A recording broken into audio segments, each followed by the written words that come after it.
Korang mungkin tengah cari keyboard baru dan bajet korang bawah RM150. Mungkin korang boleh consider keyboard daripada Armageddon ni. Dia datang dengan 98 key layout, masih ada numpad, tapi meja korang nampak lagi kemasan. Dia punya kereta tak ada nampak panjang ataupun besar sangat. Just nice kalau tak kata meja korang, tak perasan boleh numpad. Keyboard ni disupport Bluetooth, wireless, 2.4 GHz dan juga wired. Keyboard ni memang dia fleksibel lah. Kau boleh connect dekat PC boleh, dekat laptop boleh dalam masa yang sama. So korang boleh switch bila buat kerja kat laptop dan nak main game, kau switch kepada PC korang. So tak ada masalah lah. RGB dia pun memang lawa lah. Bila malam kau tutup lampu apa semua memang nampak korang punya setup tu menyala abangku.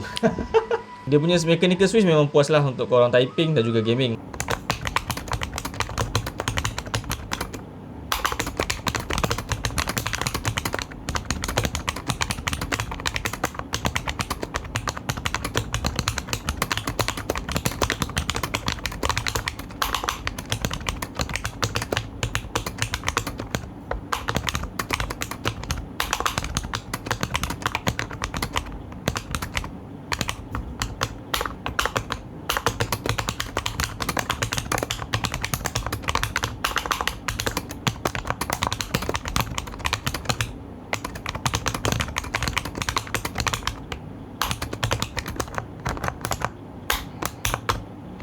Macam kau dengar tadi bunyi macam ni? Ngam ke tak ngam?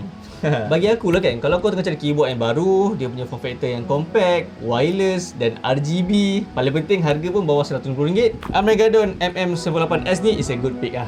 Macam biasa, link ada kat bawah.